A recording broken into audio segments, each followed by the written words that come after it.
Hello students, today we start from electric flux and before starting electric flux I want to tell you about the area vector. तो बच्चों area vector क्या होता है? आपने सुना है एरिया, अगर if you talk about area of rectangle then it is half base into my height. Area is equal to half base into my height. If you talk about area of rectangle then it is equal to base into my height. Okay, or you can say length into my breadth. If you talk about area of parallelogram, it is base into my height. So that's why we have different formulas to calculate different areas of different figures. लेकिन यहाँ पे area vector की बात आई है, तो area vector के विषय में हम कैसे बात करें, about that I want to talk to you. और यहाँ पर एक बात ये है कि सपोज करो ये एरिया है और मैंने मान लिया कि इस एरिया का जो मैग्नीट्यूड है, अगर ये a is equal to suppose करो 20 मीटर स्क्वायर है, यहाँ पर a इक्वल टू एरिया है, a equal to 20 metre square, और इस एरिया का आप एरिया वेक्टर निकालना चाहते हैं. तो एरिया वेक्टर से मतलब ये है कि आप जो है एक वेक्टर निकालना चाहते हैं जो कि इसके क्या है, इसके नॉर्मल है, और उसका मैग्नीट्यूड, उस वेक्टर का जो मैग्नीट्यूड है एग्जैक्टली बराबर होगा 20 के. तो ये है. तो how you will found this, कि अगर आप यहाँ पे कहीं से किसी भी तरीके से एक एन कैप का जुगाड़ कर लें, कहीं से भी आप एन कैप निकाल लें. N cap is the unit vector perpendicular to this circular disc. तो ये जो सर्कुलर डिस्क है इसके जो परपेंडिकुलर आपने वेक्टर लिया है वो आपने एन कैप माना है. तो अगर आप किसी तरीके से एन कैप निकाल लें तो उसके बाद आप कह सकते हैं कि आपका जो एरिया वेक्टर है वो बराबर 20 एन कैप होगा. Okay, this is the area vector. For example एक दूसरा एग्जांपल मैं लेता हूं यहां पर कि आपके पास कुछ इस टाइप का है, 3 डायमेंशनल फिगर है. दिस इज x, y और z. यहाँ पे कुछ इस टाइप की फिगर है आपके पास, like this, and it is may be you take 20 metre. Okay, it is 5 metre. तो एरिया जो हो गया वो कितना हो गया, 100 metre square. This is the area. All of you know very well कि I is what? I is unit vector along x-axis, J unit vector along y-axis, or if you talk about k cap unit vector along z-axis. तो ये बात आपने i j k के बारे में करी. इसके बाद हाँ जी, अगर आप एरिया की बात करें तो यहाँ पर जो एरिया है, area is equal to, if you talk about area, area is equal to 100 metre square. अब आपको पता है इसके हम आई कैप है, इसके अलावा जी कैप है, इसके अलावा के कैप है. तो अगर आपको यहाँ पर देखना है, देखिए इस केस में यूनिट वेक्टर को ढूंढना बहुत आसान है. वैसे हमारे जो डेरिवेशंस आएंगे बुक के अंदर, उन डेरिवेशंस में जो आपका एन कैप होगा उसको निकालना नहीं होगा. हम डेरिवेशंस में उसको एन कैप ही लेके चलेंगे, हमें निकालना नहीं होगा. हम केवल एन कैप क्या होगा उससे हमें मतलब नहीं है, डेरिवेशन में हम केवल उसको एन कैप लेके कंसीडर करेंगे. इस वाले एग्जांपल में if anybody want to find out unit vector perpendicular to this surface then it is very easy, because here this is the n cap, I am sorry k cap, और k cap you know very well it is the unit vector along z axis. तो यहां पर आप सीधा सीधा कोई भी कह सकता है कि दिस इज 100 के cap.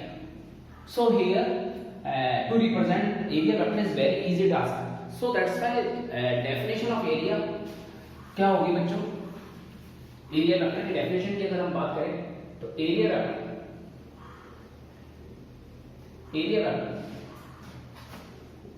of a given area is the vector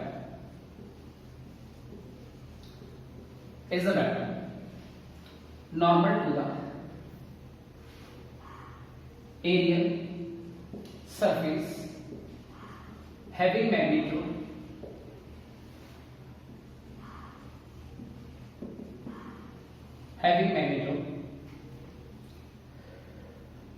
equal to area. तो बच्चों ये बात हुई आपकी एरिया वेक्टर.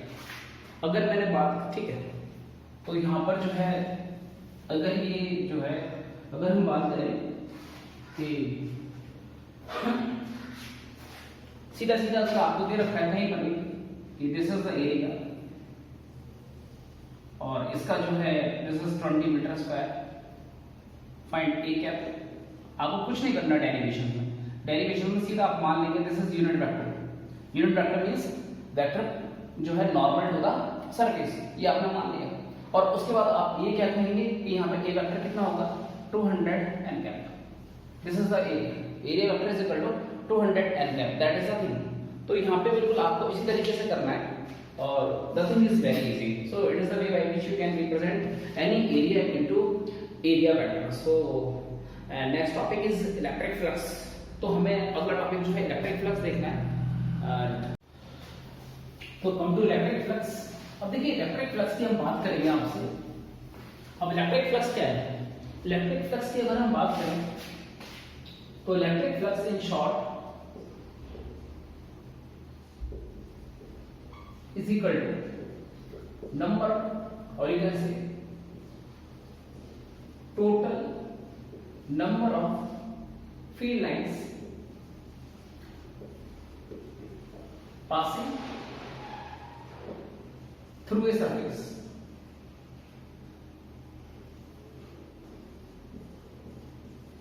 भाई ये है क्या इलेक्ट्रिक फ्लक्स? इलेक्ट्रिक फ्लक्स जो है वो क्या है? Field lines, number of field lines कि कितनी फील्ड लाइंस पास हो रही है किसी सरफेस के अंदर से, it is the electric flux. तो आगे हम इसमें बात करेंगे इलेक्ट्रिक फ्लक्स में कि एक्चुअली मैं बात करूं अगर आपसे, अगर मैं पास इनर्शिया और इसको हम मेजर करते हैं, inertia is measured in terms of mass। हम किसके टर्म में नापते हैं बच्चों से? मास के टर्म में। कभी भी आपने देखा होगा कि किसी बॉडी की इनर्शियल प्रॉपर्टी इतनी ही ज्यादा होती है अगर उसका जो है मास जितना ज्यादा हो, तो ये बात होती है इनर्शिया की। तो जैसे हम इनर्शिया को नापते हैं exactly total number of field lines को हम कैलकुलेशन ये नहीं बताएंगे कि उसमें से 100 फील्ड लाइंस जा रही हैं, 1000 फील्ड लाइंस जा रही है, लेकिन फील्ड लाइंस का नंबर ऑफ फील्ड लाइंस का जो मेजरमेंट होगा वो in term of electric flux होगा। तो मैंने जो लिखा है कि electric flux is equal to total number of field lines passing through the surface, ये लिखना जो है थोड़ा सा ठीक नहीं है, क्योंकि समझने के लिए ये ठीक है कि electric flux is equal to total number of field lines. मतलब हम दूसरे शब्दों में हम जो कहेंगे ये कहना चाहिए हमें कि electric flux total number of field lines passing through a surface, passing through a surface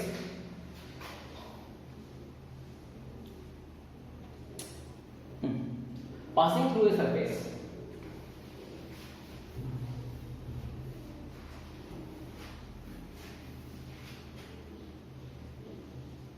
total number of field lines passing through a surface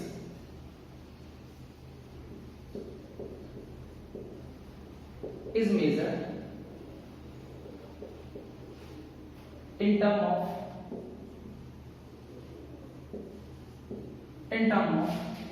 electric flux. जैसे आपका जो इनर्शिया है, इनर्शिया को आप नापते हो, मेजर करते हो इन term of mass, in the same sense you measure total number of field lines passing through a surface, ठीक है ना, in term of electric flux. तो आप जो है हमेशा टोटल फील्ड लाइंस को जो कि पास हो रही है एक सरफेस में से, उसको मेजर करोगे in term of electric flux of the surface. तो हम कैसे निकालते हैं? I tell you. तो first of all come to definition of electric flux.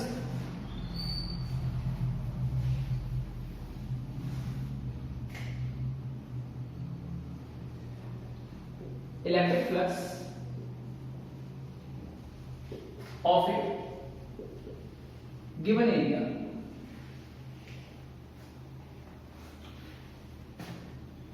electric flux of a given area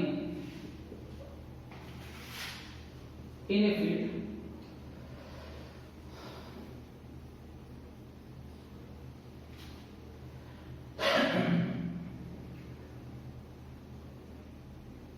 is a measure of the total number of field lines passing through area, passing through the area held normally to the direction of electric field. आप बड़े ध्यान से देखेंगे मैंने क्या लिखा है, मैंने लिखा है electric flux of a given area in a field is a measure of the total number of field lines passing through the area head normally in the direction of electric field. तो आपको करना क्या है कि let us suppose I tell you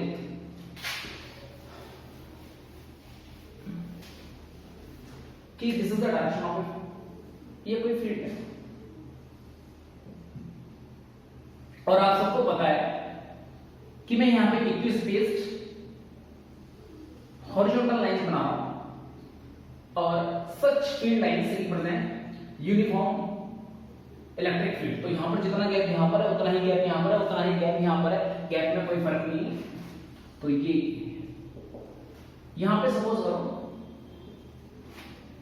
ये कोई surface है जो कि रखा हुआ है यहां पर और इस सरफेस का मुझे एरिया निकालना है। एक्चुअली द सरफेस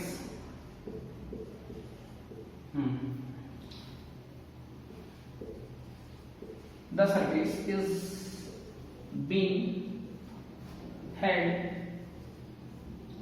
perpendicularly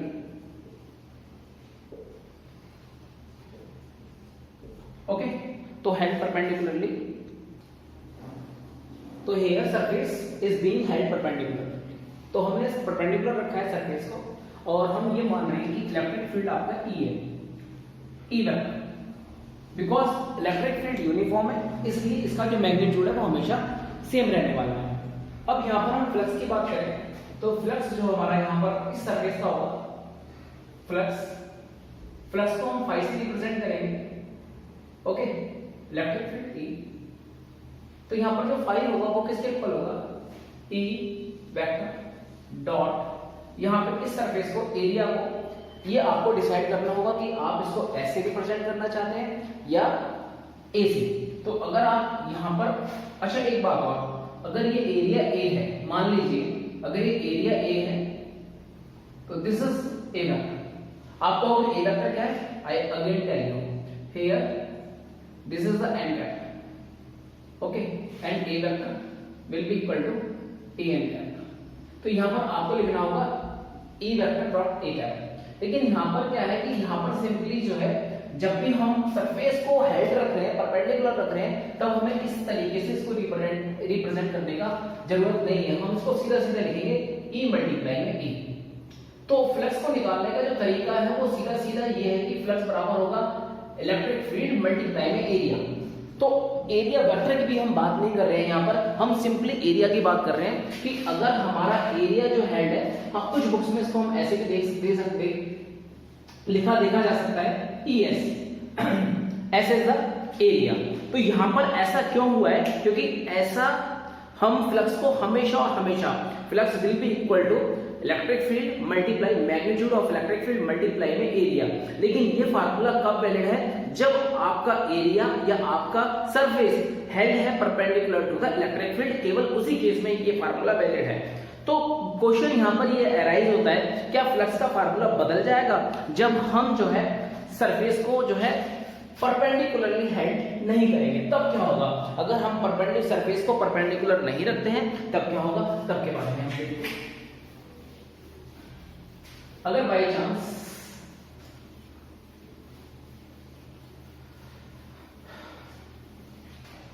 ये आपका इलेक्ट्रिक फील्ड है, इलेक्ट्रिक फील्ड को मैंने अभी भी you can see the electric field taken by me is uniform, ये आप देख सकते हो।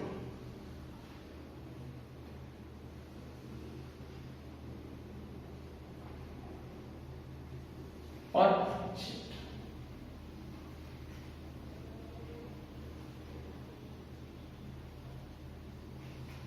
तो ये आपने इलेक्ट्रिक फील्ड लिया है और अब की बात जो सरफेस रखी है कुछ ऐसे रख देगा।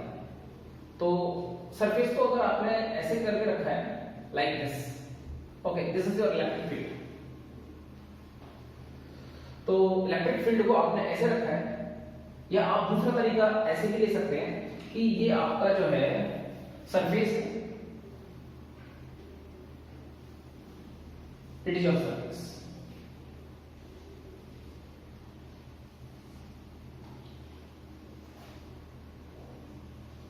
ओके, यहां पर ये जो है अगर हम बात करें तो this is the direction of n cap और this is the s, so that's why s vector will be equal to s n cap. और हमने मान लिया कि जो आपका इलेक्ट्रिक फील्ड है वो उसका ये है, this is your electric field. ये आपने क्या लिया है, ये इलेक्ट्रिक फील्ड के बारे में आप सोच रहे हो कि this is your electric field. अब ये इलेक्ट्रिक फील्ड है, यानी ये कुछ इस टाइप का है। इलेक्ट्रिक फील्ड के बारे में अगर आप सोचें तो इलेक्ट्रिक फील्ड कुछ इस टाइप का है। थोड़ा सा मैं डिजाइन करने की कोशिश करता हूं। This is the electric field. मतलब मेनली क्या है कि यू कैन सी कि यहाँ पे जो नॉर्मल है on the surface that is making angle theta with the electric field. तो आपने देखा है कि अगर आपका ये कोई वेक्टर है, this is the vector a vector, तो हॉरिजॉन्टल के साथ if it is making angle theta then the component of the vector that you have take और जो आप is given by a cos theta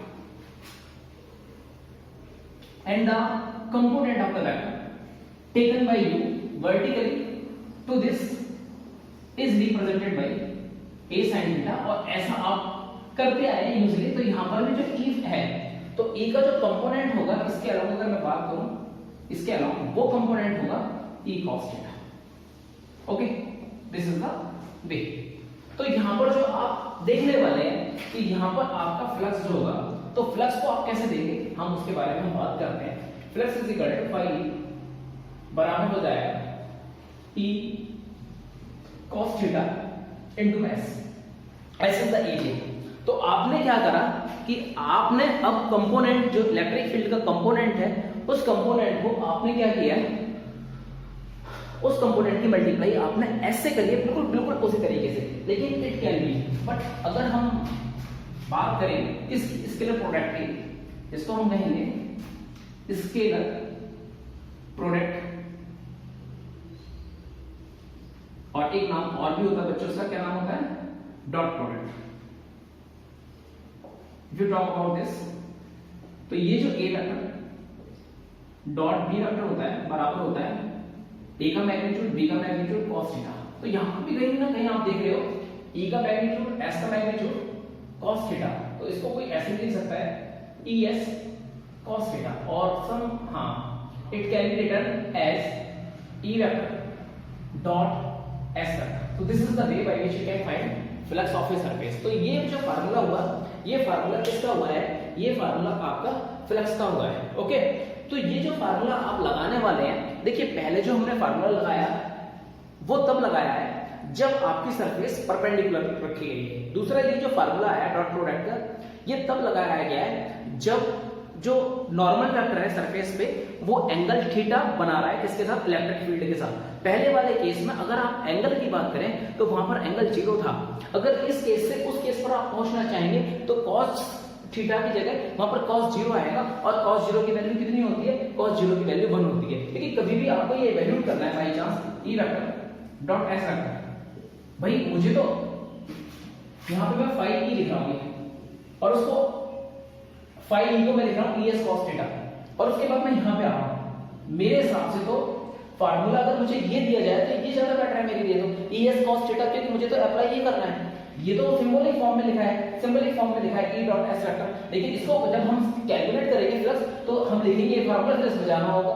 तो अगर हम इससे उसके लिए जाते हैं तो this is equal to es cos theta, और इन द केस इन विच जो the case in which surface is being held perpendicular to the electric field, the angle will be equal to 0 degree. तो angle कितना होगा? 0 degree होगा। अब जब आप surface को परपेंडिकुलर रख रहे हो तो ये कितना हो जाएगा? ES cos 0 डिग्री और ES cos 0 का मतलब सीधा cos 0 की वैल्यू 1 और ये ES आ गया। तो इस केस से उस केस पे भी पहुंच सकते हैं। और ये केस क्या हुआ? ये केस एक तरीके से जनरल चीज हो गई। लेकिन ये अभी भी एक प्रॉब्लम है। यहां पर भी एक कंडीशन ये है कि ये वाला फार्मूला भी आप तब अप्लाई कर रहे हैं जब आपका जो इलेक्ट्रिक फील्ड है वो यूनिफॉर्म है। मतलब ऐसा नहीं है कि सरफेस है, सरफेस के अलग अलग पोर्शन में if you are going to split the surface into different parts, तो ऐसा ना हो कि different parts of the surface में जो इलेक्ट्रिक फील्ड है उसका मैग्नीट्यूड डिफरेंट है। ऐसा नहीं है। यहाँ पर आप सरफेस को कितने भी पार्ट्स में तोड़ लें, छोटे पार्ट में, बड़े पार्ट में, लेकिन everywhere you find the electric field uniform. That is the main condition used in this formula. But अगर आपका इलेक्ट्रिक फील्ड यूनिफॉर्म नहीं है, इलेक्ट्रिक फील्ड यूनिफॉर्म ना होने का मतलब ये है कि अगर आप डिफरेंट पार्ट्स की बात करते हैं in the different parts of the surface, तो तब ये फार्मूला वैलिड नहीं होगा। तो now I will tell you कि ऐसे केसेस में, उन केसेस में हम कैसे प्रोसीड करेंगे उसके बारे में हम बात करते हैं। तो यहां पर हम केस लेंगे when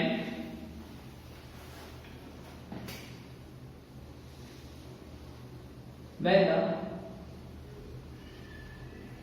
electric field is not uniform। हमने बात करी इलेक्ट्रिक फील्ड की जब वो यूनिफॉर्म नहीं। सपोज करो I have taken this surface, okay. अब ये सरफेस है और यहाँ पे इलेक्ट्रिक फील्ड यूनिफॉर्म नहीं है। इलेक्ट्रिक फील्ड क्या है? अलग अलग है हर जगह। तो क्वेश्चन अराइज होता है कि इस केस में हम कैसे फ्लक्स फाइंड करें इस सरफेस का। ये पूरी सरफेस S। अब ये जो सरफेस है S, अब मैंने एक काम किया, मैंने इसके छोटे छोटे पार्ट कर लिए। ये पार्ट है, फिर इसके बगल में दूसरा पार्ट है, ये थर्ड पार्ट है। तो इस तरीके से I can consider the surface is made up of A number of small surfaces. ऐसा हम मान सकते हैं। अब जब हम ये बहुत ही स्मॉल सरफेसेस लिए, अगर फॉर एग्जांपल मैं एक बात करूं कि ये सर्कल है, let me please see carefully. ये एक क्या है बच्चों? सर्कल है। और अगर आप देखें सरफेस का जो बाउंड्री है दैट इज कर्व। ये क्या है? कर्व है। तो ये कर्व है, यानी कि इसमें ये स्ट्रेट नहीं है। तो यहां पर but if you consider it's very small part like this is very small part. So this small part can be considered as a straight part। this is because अभी तो फॉर एग्जांपल एक दूसरा example भी देते हैं। अगर हम अपनी धरती को लें जिस पर हम रहते हैं, तो ऑल ऑफ यू नो कि धरती जो है हमारी वो फ्लैट नहीं है, लेकिन हम उसे फ्लैट देख, क्योंकि हम उसका एक बहुत छोटा पार्ट देख रहे हैं। तो in the same sense when you go to see a very small part, actually यहाँ तो फिर भी मैंने बड़ा दिखा दिया है। अगर आप और भी बहुत स्मॉल छोटा पार्ट लें तो उसके लिए आप उसे स्ट्रेट ले सकते हैं। वहां पर ये नहीं कहेंगे कि वहां पर कोई उसमें कुछ इस तरीके से यहाँ पे डायरेक्शन चेंज हो रही है, तो आप कहेंगे डायरेक्शन सेम ही है। यहाँ पर जो है वही यहाँ पर है, वही यहाँ पर है, वही यहाँ पर है। तो जब आप यहाँ पर ये मानेंगे कि ये जो सरफेस है वो छोटे छोटे पार्ट से मिलकर बनी है, तो आप तो होगा क्या कि उन डिफरेंट पार्ट्स के लिए जो इलेक्ट्रिक फील्ड जो आपका नॉन यूनिफॉर्म है पूरी सरफेस के लिए, लेकिन उन छोटे छोटे पार्ट्स के लिए आप ये मान सकते हैं कि जो आपका इलेक्ट्रिक फील्ड है उन छोटे छोटे पार्ट्स के लिए इलेक्ट्रिक फील्ड कैसा है? यूनिफॉर्म है। इस तरीके का कंसिडरेशन किया जा सकता है। तो यहाँ पर अगर आपने ऐसा मान लिया और हमने मान लिया कि जो आपका सरफेस है वो जो बना हुआ है, if we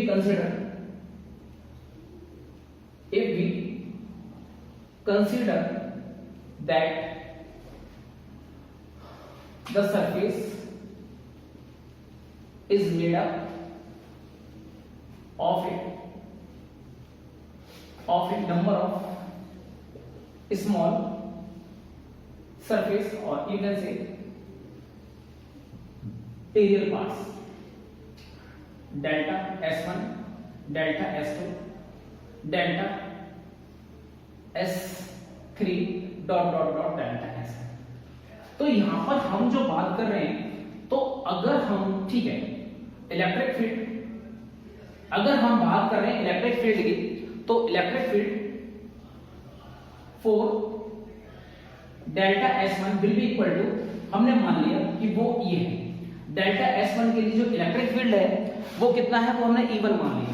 in the same manner next में dot dot dot 4 I am writing in short और all of you are very intelligent, so that's why आप समझ ही जाओगे। इसी तरीके से मैं करते करते डेल्टा Sn के लिए मान सकता हूं E, हाँ जी क्या कर सकते हैं वैसे, ये वो हमारा हो जाएगा En। तो उसके बाद अगर हम बात करें फ्लक्स की, तो हम फ्लक्स के लिए अगर हम बात करेंगे तो फ्लक्स कैसे दिया जाएगा, then flux phi for the surface is, तो हम कैसे फ्लक्स को देंगे, फ्लक्स बराबर होगा, हाँ जी हम यहां पर बात करें फ्लक्स के लिए तो फ्लक्स हमारा होगा phi is equal to phi 1 plus phi 2 plus phi 3 plus dot dot dot plus phi.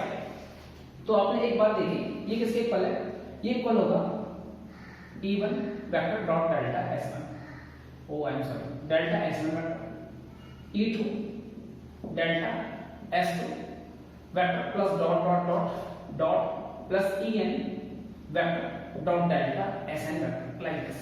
तो ये स्मॉल स्मॉल पार्ट्स हैं, तो यहां पर हम क्या कर रहे हैं, समेशन कर रहे हैं।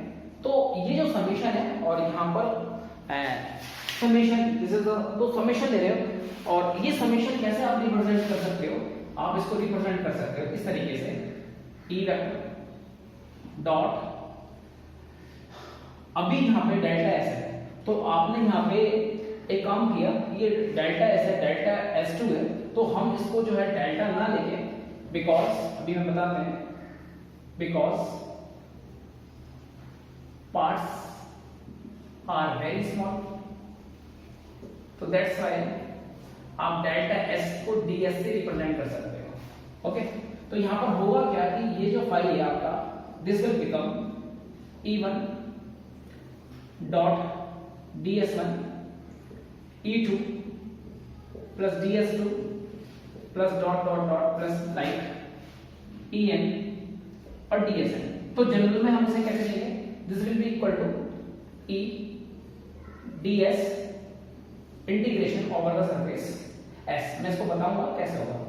तो यहां पर आपका जो फ्लक्स आया है, flux is equal to integration over the surface E dot ds। मतलब आपने क्या करा है, एक्चुअली आपका जो इलेक्ट्रिक फील्ड होगा मैं आपको बताऊं, तो आपने जैसा कि अगर आप 11th में जाएं, कई बार देखें तो आपने हमेशा ये देखा कि आपका जो कोई भी वेरिएबल चीज होती है, सपोज करो आपने कहा किसी की पोजीशन है वेरिएबल, तो आप जो वेरिएबल चीज को हमेशा पोजीशन को आपने रिप्रेजेंट किया, तो हमेशा किसकी फॉर्म में किया, t की फॉर्म में किया, किसी वेरिएबल की फॉर्म में आपने रिप्रेजेंट किया। तो यहां पर ये कुछ वेरिएबल की फॉर्म में होगा, ये e वेक्टर, और ये जो पोजीशन है ये भी उसी वेरिएबल की फॉर्म में होगी। हो सकता है यहां पर जो इलेक्ट्रिक फील्ड है वो x पे डिपेंड कर रहा हो, पोजीशन x पे, और यहां पर ds भी किस पे डिपेंड कर रहा हो कि इस पोजीशन पे आप ले रहे हो, तो ये सरफेस का वैल्यू ही है, एरिया का वैल्यू ही आएगा। तो ये दोनों की दोनों चीजें हो सकता है दो वेरिएबल की फॉर्म में, x और y कोऑर्डिनेट की फॉर्म में लिखी जाए, दोनों की दोनों चीजें, और वहां पर मल्टीप्लाई होने के बाद कुछ इनका क्या हो, कुछ सिंपलीफाई होने के बाद कुछ आए और फिर उसका इंटीग्रेशन किया जाएगा। तो ये सारी की सारा समेशन है उस चीज के इक्वल होता है, पूरा का पूरा summation integration of E dot ds। यहां पर E जो होगा वो कुछ किसी वेरिएबल की फॉर्म में होगा, like that E is equal to, हो सकता है E is equal to xy, ठीक है, plus x square plus y या x, ठीक है ना, x y square, like this, कुछ भी हो सकता है E का वैल्यू। तो E जो डिपेंड करेगा वो जो पॉइंट, जिस पॉइंट पे आप सरफेस को कंसीडर कर रहे हो उसके कोऑर्डिनेट्स पे डिपेंड करेगा। तो एट लास्ट ये जो समेशन है वो उसके इक्वल आता है। तो in this way we will work to find electric flux in the case of when you find non uniform electric field. Okay, तो कभी भी नॉन यूनिफॉर्म इलेक्ट्रिक फील्ड की जब आप बात करेंगे तो आप with the help of integration आप क्या करने वाले हैं, इसको करने वाले हैं। तो जो नेक्स्ट टॉपिक है वो है हमारा गॉस थ्योरम। हम जो बात करेंगे वो है गॉस थ्योरम। तो गॉस थ्योरम के बारे में तो हम यहाँ पे बात करेंगे गॉस थ्योरम की। Gauss theorem states that the total flux through a closed surface is 1 upon epsilon naught times the net charge enclosed by the closed surface। तो बच्चों ये जो है गॉस थ्योरम में, गॉस थ्योरम ये कहते हैं कि कोई भी आपके पास क्लोज सरफेस है और कोई भी क्लोज सरफेस है, एनी क्लोज सरफेस, और जो तो उसका जो फ्लक्स होगा वो फ्लक्स दिया जाएगा फाई ई बराबर 1/1 में।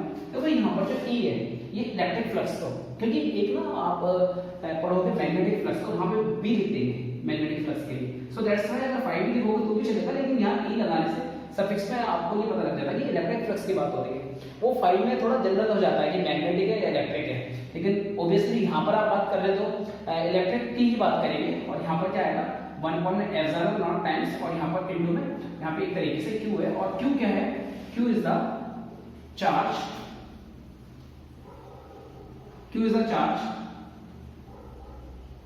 enclosed by surface. So with this I am finishing the class. In next class we will again go to discuss Gauss theorem, and also we go for its proof.